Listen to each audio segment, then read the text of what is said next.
ऐसे ही वो खबर आई थी, एक हल्का सा स्पाइक दिखा था इसके शेयर में। अगर आप देखो तो हल्का सा आज एक स्पाइक आया था, लेकिन बाद में थोड़ी बहुत गिरावट भी आ गई और एंड ऑफ द डे कोई बहुत बड़ी तेज़ी नहीं आई, आधे % की ही तेज़ी यहाँ पर रही और पिछले कुछ टाइम से कुछ खास अच्छा परफॉर्म भी नहीं कर रहा है। ये बात करेंगे वीडियो में इसके बारे में और साथ ही साथ एक बहुत बड़ी खबर निकल कर आई है जो काफ़ी पॉजिटिव अपडेट भी है। तो देखिए वीडियो को शुरू करो उससे पहले अगर आपने अभी तक चैनल को सब्सक्राइब नहीं किया है तो प्लीज़ अभी इसे सब्सक्राइब कर लीजिए, क्योंकि आगे भी बहुत सारे वीडियोज़ हैं जो आपको काफ़ी ज़्यादा हेल्प करेंगे। तो 81 रुपीज़ का शेयर है, आधे % की तेज़ी। एक महीने का ग्राफ देखो तो एक झटके में 72 रुपीज़ से अच्छी तेज़ी आई, जरूर थी 83 पे गया, लेकिन वापस से वही शुरू हो गया कि यार थोड़ा बहुत करेक्शन दिखाता है। क्योंकि अगर आप एक साल का ग्राफ देखोगे तो पता चलेगा कि यहाँ पर तेज़ी आती है, गिरावट आती है, तेज़ी आती है, गिरावट आती है, तेज़ी आती है, और दोबारा जब 85 रुपये के लेवल के आसपास गया था ये, इससे पहले भी वहाँ से गिरावट बनी थी, 72 पे आया, वापस 85 पे गया, वापस यहाँ से गिरावट फिर से शुरू हो गई।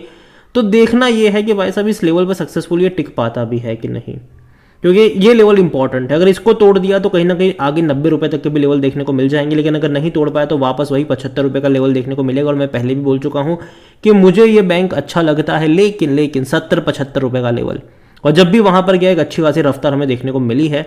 और जहाँ तक अच्छी अपडेट की बात करें, आज जो हल्का सा स्पाइक आया था उस अपडेट के चलते, वो अपडेट थी कि LIC ने IDFC फर्स्ट बैंक में अपना स्टेक बढ़ाया है। पहले अभी अगर आप LIC की बात करें तो यहाँ पर 2.68% का स्टेक LIC के पास है और प्राइवेट प्लेसमेंट के थ्रू ये खरीदारी हुई है। यहाँ पर अगर आप देखोगे तो LIC ने तकरीबन 80.63 रुपीज़ पर शेयर पर खरीदारी करी है और इन्होंने अक्वायर करा है 0.20% स्टेक जो है वो इन्होंने 4 जुलाई को, मतलब आज यहाँ पर ये अक्वायर करा हुआ है और ये बड़ी बात है। LIC raise stake in IDFC first bank to 20.02 crore on preferential basis from 1.42 crore shares. तो ये बड़ी बात है कि भाई साहब बहुत बड़ी क्वांटिटी में यहाँ पर LIC की खरीदारी हुई है और तकरीबन अभी LIC की जो होल्डिंग है वो 2.68% के आसपास देखने को यहाँ पर मिल रही है। काफ़ी अच्छी रफ्तार में, मतलब मैं कहूँगा कि खरीदारी यहाँ पर हुई ज़रूर है।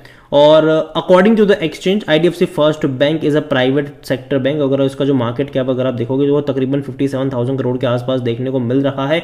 और इन्होंने ये भी कहा है, तो उन्होंने ये भी डिस्क्लोज करा है कि it's plan to raise 3,200 crore and issue 39.68 crore shares through the preferential allotment. और उसके ज़रिए यहाँ पर LIC अगर आप देखो तो एक बड़ी क्वांटिटी में खरीदारी हुई है। इतना ही नहीं, HDFC लाइफ इंश्योरेंस के पास भी 1.31% का स्टेक है इसका। आदित्य बिरला लाइफ इंश्योरेंस के पास भी 1.06% का स्टेक यहाँ पर देखने को मिल रहा है। और IDFC फर्स्ट बैंक ने ये बोला भी है कि भैया उनका जो एम होगा आने वाले टाइम में, जो मनी रेज हो रहा है उसका फोकस होगा कि high assets quality growth opportunities की तरफ ये यूज़ करने वाले हैं, जो कि अच्छी बात है, कोई बुरी चीज़ नहीं है। तो सिंपल सी बात यह है कि भैया LIC ने अपना यहाँ पर हिस्सा बढ़ाया है। और आज अगर हम वॉल्यूम्स की बात करें तो 2.5 करोड़ से भी ज़्यादा के शेयर्स यहाँ पर ट्रेड होते नजर आए। ऑल टाइम हाई 100 रुपये का था, लो 17 रुपये का था, मार्केट कैप इसका 57,000 करोड़ से भी ज़्यादा का देखने को मिल रहा है। कंपनी के बारे में अगर हम देखें तो according to Moneycontrol user 89% लोग कह रहे खरीदारी करो, 6% लोग कह रहे बेचो और भाग जाओ, 5% लोग कह रहे होल्ड करो यहाँ पर। और जहाँ तक बात करी जाए इनके डिविडेंड्स को लेकर तो हालांकि अभी भी पे नहीं कर रहा है ये, और मुझे लगता है कि शायद पे करना स्टार्ट कर सकता है अगले साल से। इस साल के एंड में भी करे, कुछ कहने से, लेकिन अगले साल से मुझे लगता है कि शायद डिविडेंड पे आउट हो सकता है। क्योंकि देखो अब तक ना इनका परफॉर्मेंस अच्छा था नहीं, लेकिन अब धीरे धीरे हो रहा है। क्योंकि अगर आप एनुअल परफॉर्मेंस देखोगे रेवेन्यू का तो लगातार तेज़ी आई है, लेकिन प्रॉफिट वाइज अगर आप देखोगे तो पहले नुकसान में थे, ठीक है। बाद में थोड़ा सा प्रॉफिट हुआ 2021 में, 22 में वापस से बहुत ही मिनिमम प्रॉफिट हुआ था, हालांकि डिक्लाइन आया था, लेकिन 23 और 24 में भैया जम के पैसा वो इसने बनाया है। 2,940 करोड़ के आसपास का मुनाफा हुआ है इनको, जो कि काफ़ी अच्छा प्रॉफिट है। इससे पहले की फिनेंशियल ईयर में ये 2,485 करोड़ का था, मतलब कि अच्छा प्रॉफिट है। और जाहिर सी बात है जब कोई भी बैंक अच्छा पैसा कमाना स्टार्ट करता है तो कहीं ना कहीं डिविडेंड भी पे आउट एक्सपेक्टेड रहेगा। तो मैं उम्मीद करता हूँ कि आने वाले टाइम में ये एटलीस्ट इस साल नहीं तो अगले साल आपको डिविडेंड पे आउट करते हुए नज़र आ सकते हैं। अगर बात करी जाए इसके वैल्यूएशन की तो 19 का पी है इसका, जो कि मैं इसको सस्ता नहीं कहूँगा, ना ही उतना महंगा कहूँगा, क्योंकि सेक्टर पी 17-18 के आसपास का ही है। लेकिन अगर जिस लेवल पर ट्रेड करा, अगर वहाँ से वापस 70-75 की रेंज में जाता है तब इसका जो वैल्यूएशन है वो थोड़ा सा डिसेंट वैल्यूएशन हो जाता है। और यही वजह है कि मैं कई बार बोलता हूँ कि 70-75 का लेवल मुझे पसंद आता है यहाँ पर। लेकिन हाँ, ये चीज़ भी ज़रूर है कि मैं साथ में एक चीज़ हमेशा मैंने कही है कि भाई साहब यहाँ पर खरीदारी मत करना अगर आपका नज़रिया 2-3 महीने का है। खरीदारी यहाँ पर तभी करो जब नज़रिया 2-3 साल का हो। क्योंकि 2-3 महीनों में कुछ नहीं होने वाला है, क्योंकि मर्जर बहुत बड़ा इवेंट है इनका, IDFC लिमिटेड और इनका मर्जर होने वाला है। और मैं पहले भी बोल चुका हूँ कि जब तक मर्जर नहीं होगा तब तक मैं कोई बहुत बड़ी डिसाइसिव तेज़ी की उम्मीद नहीं कर रहा हूँ। हाँ, थोड़ी बहुत 5-10% की तेज़ी दिखा देगा बीच बीच में, लेकिन वापस थोड़ा बहुत करेक्शन भी दिखा देगा ये। तो जब तक मर्जर इसका कंप्लीट नहीं हो जाता तब तक मैं इसके ऊपर एकदम फुल्ली बुलिश तो नहीं हूँ। लेकिन हाँ, लॉन्ग टर्म के लिहाज से मुझे लगता है कि देखो आज नहीं तो कल मर्जर हो ही जाएगा, लेकिन मर्जर के बाद मैं अच्छी तेज़ी एक्सपेक्ट कर रहा हूँ यहाँ पर स्पेसिफिकली। तब उसका वैल्यूएशन देखा जाएगा, ठीक है। ऐसा भी नहीं कि देखो मर्जर हो गया तो भैया भाग जाएगा, तब इसका वैल्यूएशन निकाला जाएगा कि भाई किस वैल्यूएशन के ऊपर है, क्या सिनारियो यहाँ पर बन रहा है, और उसके हिसाब से तब बात करेंगे। लेकिन हाँ, मुझे लगता है कि मर्जर इवेंट डेफिनेटली इनको थोड़ा बहुत टाइम के लिए परेशान करेगा, लेकिन लॉन्ग टर्म के लिहाज से मुझे लगता है कि बैंक बुरा नहीं है। 63% एनालिस्ट कहते हैं खरीदारी करो। फाइनेंशियल सिचुएशन भी अगर हम देखेंगे इसकी, तो पिछले कुछ क्वार्टरों में इसके जो number specifically revenue wise improve हुए, लेकिन प्रॉफिट वाइज नहीं हो पाए। और यही वजह भी है कि कोई बहुत बड़ी तेजी भी हमें देखने को नहीं मिली। क्योंकि अगर आप रेवेन्यू देख रहे हो ना, तो जहां रेवेन्यू 7,800 करोड़ का था और 816 करोड़ का प्रॉफिट था, रेवेन्यू बढ़ गया 9,800 करोड़ से भी ज़्यादा का हुआ, लेकिन प्रॉफिट घट गया 730 करोड़।